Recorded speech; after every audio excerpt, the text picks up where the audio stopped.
So Sid decided to dust off my One Piece first box set and started reading it. It's been a while since I've read the beginning of One Piece. I'm caught up, but it's been a very long time, and Sydney reading it has made me realize how long it's been since I've read the beginning. I'm out of current volumes to read, and I can't really afford to buy a full new set of manga right now, so we're getting back into One Piece at the beginning. I'll take you along with the journey with me to see my memories of it and see what I've forgotten. Um, 1-3 now. Fucking Luffy's about to beat the shit out of Catman, which is gonna be pretty dope. But we'll see where it goes. So it's 2:19 in the morning. Thank God I don't work tomorrow. I'm on book 6 now. I'm on chapter 52, which is the Oath, which is when Mihawk comes in, and Mihawk kind of puts Zoro in his place. And the speech, the oath Zoro gives to Luffy is almost tear-jerking. Zoro, beaten and bruised, was like, "Were you worried that I failed to become the greatest swordsman? Never again will I lose until I become the greatest swordsman. Ever again." It really, like...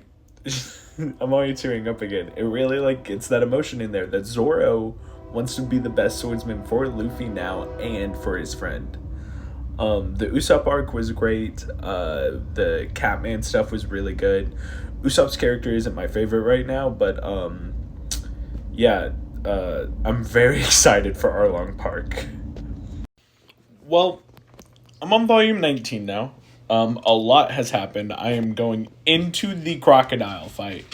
Vivi was almost captured off the crab, and Luffy said, "Go on without me. I'll fight instead." So we'll see how that goes. Let's see. Chopper's joined. We learned Chopper's backstory, which was sad. We learned Nami's backstory, which made me cry. And then I got to see my favorite scene in the whole fucking anime, and it's the Luffy help me scene that always gets me. That like got me into One Piece the first time, and then rereading it still gave me the fucking chills, dude. Chopper's backstory, that bitch is sad. I'm happy the cherry blossoms come back. But in Baroque works, we're with Vivi. We met the two giants also, but again, this is a glance over, and this isn't like a full review. Vivi, I fucking love Vivi. But I'm excited to see if Luffy just beats the shit out of Crocodile or not. Luffy hasn't had a problem with anyone yet. He generally just gets beat up a little bit, and then Luffy beats the shit out of them. So, with Crocodile being a 7 warlord, I'm hoping this will be a little bit more of a fight. So, we'll see. So, I finally finished the Baroque Works arc. So that means I finally finished the East Blue Saga and the Alabasta Saga. So, my thoughts on the Alabasta Saga. I cried. A lot of stuff just started happening one after another, after another, after another, after the war started. And of course, that's how war works. But, like,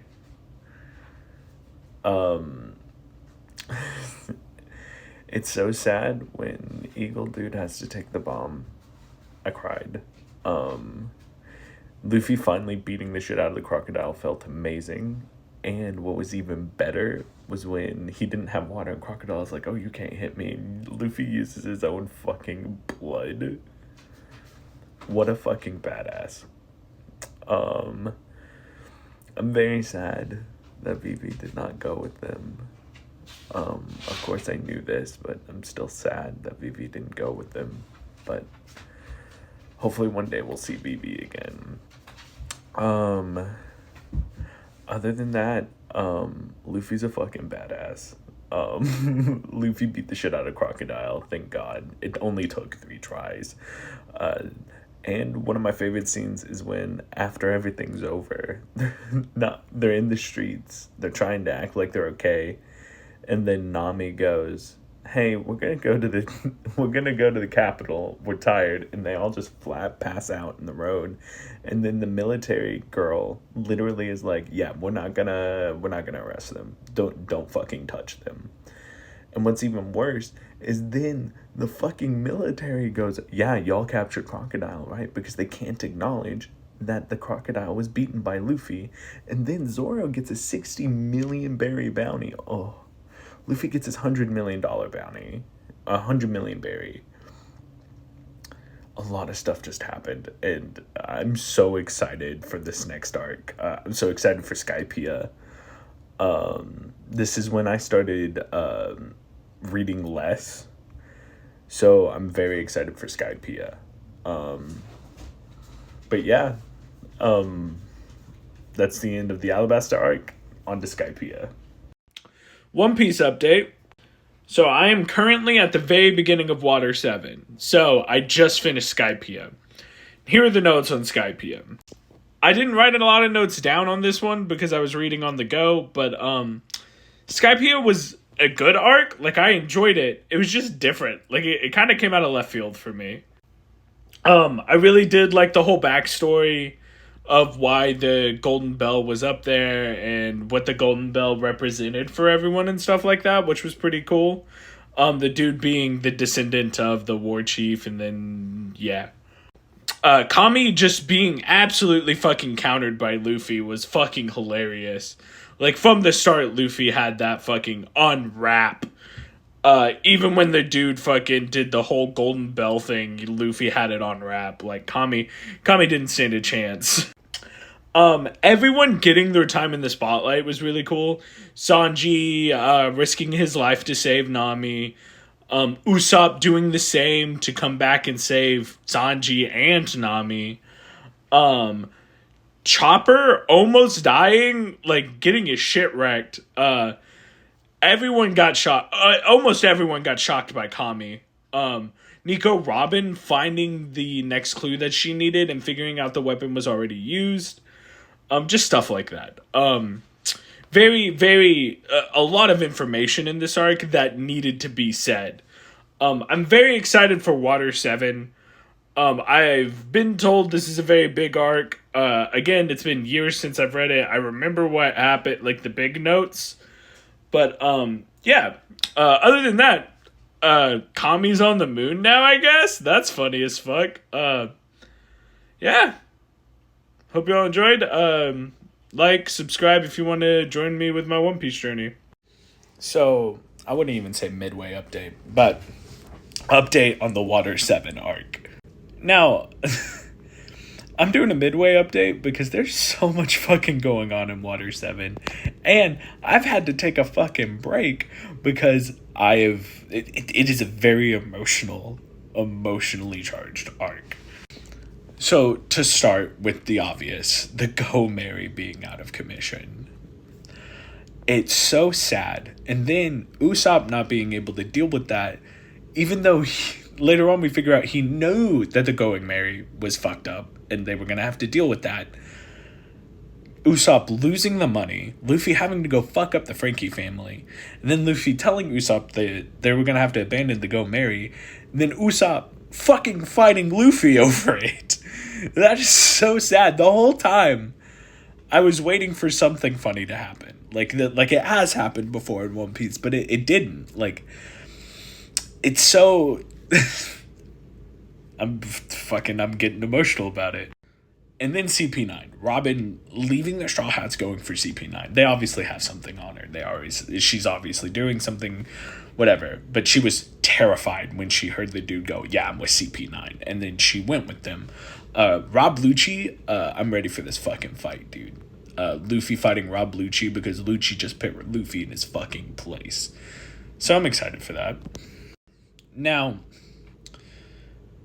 Usopp knowing that the Go Mary was dead and Frankie forcing him to see it and him seeing the incarnation of the Go Mary fixing itself on Skypiea to sail one last time. Again, very sad. But then we get Frankie's backstory. Frankie's backstory with Tom and Iceberg is so sad. Fucking Tom gets convicted because he made Goldie Roger's ship. He gets his sentence put off by 10 years. He makes the train. And then fucking CP5 wants him killed. The government's probably gonna pardon him. And then when they hear that, they use Frankie's warships that he made to fucking blow up places to get them convicted. And then Frankie denounces his ships, and both Iceberg and Tom beat the shit out of him and was like, no, you have to take charge of this because it's your ships. You have to love them because you brought them into civilization. Even if they kill the world, you still have to love them. That's so fucking... So... Oh. Yeah, that's how far I've gotten in Water 7. I hope it doesn't get worse. I hope the emotionally charged stuff is done. So, another Water 7 small update. So, Tom denouncing the crime that Frankie and them committed and taking the crime from making Goldie Roger's ship is poetic as fuck. And then getting taken in his lobby, and then Frankie trying to kill the dude who did it. Fucking great shit. The emotional shit just keeps coming, but I just have like, and then Sanji boarding the train to save Frankie and Robin and them, and then Usopp leaving, like not helping. What an asshole. But I have one question. Who the fuck is Sniper King? Also, them using this call thing to threaten Nika Robin because that's what killed her fucking town. That's super fucked up. Fuck them. So I'm one book away from finishing Water 7. For all of you going, oh, you're gonna need tissues later if you thought that was sad. Oh, just get ready. It gets worse. Blah blah blah blah blah. I didn't believe anyone. I didn't think it was that bad. I had to just like stop reading for the day because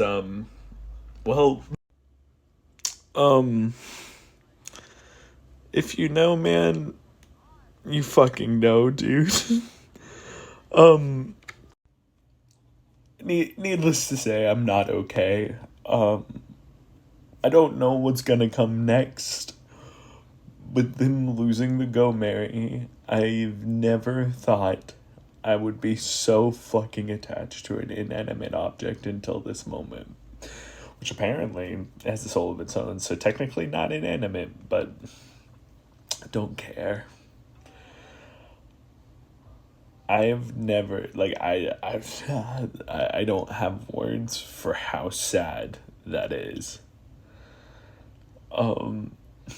Next video will be the complete overview of Water 7. This arc broke me. It fucking broke me. So, I finally finished the Water 7 arc. And it's gonna get its own video on the full review of Water 7 before I jump into Thriller Bark. So, to begin with this, all the other videos I've posted, I've caught you up to date on how I felt about Water 7. Water 7 so far is my favorite arc of One Piece, period, end of. So much emotion, so much backstory. We finally got Robin's backstory, which was amazing. I loved that. It made me hate Usopp and love Usopp at the same time. Usopp finally got what he deserved and finally got a reality check. He can't be stubborn. Because they were going to fucking leave him. Like, they were just going to leave him. I'm happy I got to see Kobe again. Kobe is a fucking Chad. I can't wait to see where he ends up because that is mind-blowing. That's awesome. Now, remember, I do know some of this. So Garp showing up, being Luffy's grandfather, pretty dope. I love Garp. Garp's awesome. And then at the end, Ace fighting Blackbeard. And then it saying this is what set off what's about to happen. And I'm pretty sure that's going to go into Paramount War. But we'll see. So to dive into stuff I haven't talked about yet. Gear 2 and Gear 3, super dope. I love that Gear 3's backlash is that Luffy is like a child for a minute, which is funny as fuck. Lucci and Luffy's fight was amazing. Luffy did not utterly destroy Lucci. He pushed past his limits to beat Lucci, and that was just barely. Zoro getting Ashura and Sanji finally getting Diablo Jablo. Both of those reveals were amazing, and it ended the fight like I really wanted it to. Great reveals for both of those characters. They're trying to keep up with Luffy, and it's kind of great. Monster Chopper was a really cool thing, and it didn't pull that bullshit where you could control it. He almost murdered Frankie. Like, oh my god. And then Frankie joining the Straw Hats. I saw that coming from a mile away, but I'm so excited for Frankie joining the Straw Hats. And then the Thousand Sunny, the new ship. If you want my thoughts on the Go Mary stuff, I've already made a video on that. I'm so excited for this next arc, which is Thriller Bark. I'm ready to go into Thriller Bark. But I do want to show you. This is my One Piece bookshelf. That's where the 4th box set will go. But the volume I'm extremely excited about is this one. Right here. It has Ace on it. And it's the Paramount War one. So I'm super excited for it, but I'm way off. I'm about to jump into Thriller Bark. Give me a couple of days for the next video, but see you guys next time.